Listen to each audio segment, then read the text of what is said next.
ব্যাপক নেতাকর্মীদের উপস্থিতিতে বিএনপির জনসমাবেশ, মাঠে হাজার হাজার কর্মীরা। কিন্তু মঞ্চে নেতাদের পাশে বসে আছেন পতিত সরকারের সাবেক আইসিটি প্রতিমন্ত্রী জুনায়েদ আহমেদ পলকের শালিকা ডাক্তার ফারজানা রহমান দৃষ্টি।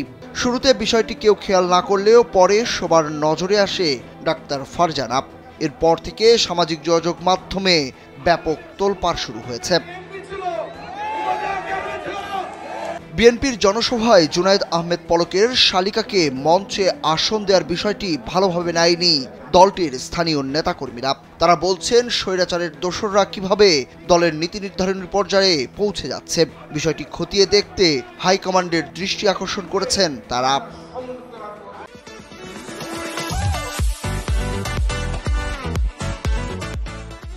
শুক্রবার বিকেল 4টায় নাটোরের সিংড়া উপজেলা বিএনপির জনসভায় দেখা যায় ডাক্তার ফারজানাকে। সিংড়া কোর্ট মাঠের ওই জনসভায় প্রধান অতিথি হিসাবে বক্তব্য রাখেন সাবেক উপমন্ত্রী ও জাতীয় নির্বাহী কমিটির সদস্য অ্যাডভোকেট এম রুহুল কুদ্দুস তালুকদার দুলু। সভায় সভাপতিত্ব করেন সিংড়া উপজেলা বিএনপির আহ্বায়ক অধ্যক্ষ আনোয়ারুল ইসলাম আনু সাবেক আইসিটি প্রতিমন্ত্রী পলকের চাচা শ্বশুর এবং ডাক্তার ফারজানা রহমান দৃষ্টি তারই ভাতিজি। জানা গেছে খোদ বিএনপির মধ্যে এ নিয়ে সমালোচনার ঝড় বইছে। ফারজানা রহমান দৃষ্টি বিগত দিনে আওয়ামী লীগের নির্বাচনী প্রচারণায় পলকের স্ত্রীর সঙ্গে সরাসরি অংশগ্রহণ করেছেন। এছাড়াও সজীব ওয়াজেদ জয়ের কাছ থেকে ইয়ং বাংলার অ্যাওয়ার্ড গ্রহণ করেন তিনি। সাবেক শিক্ষামন্ত্রী দীপমণি ডিজিটাল বাংলাদেশ দিবসের অ্যাওয়ার্ড ও সাবেক পররাষ্ট্রমন্ত্রী AKM মোমেন জয়িতা অ্যাওয়ার্ডও প্রদান করেন ফারজানাকে।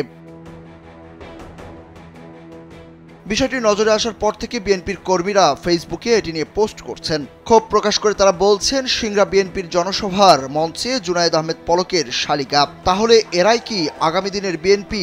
এমন প্রশ্ন রাখেন নেতাকর্মীরা।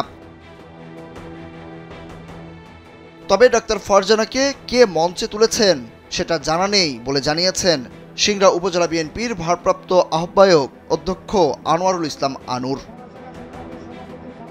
সুরুজ আহমেদ, কালবেলা। আমাদের মন্টু ভাই মারা গেছে আর তার সন্তান শামীম প্রায় 17 বছর হয়েছে।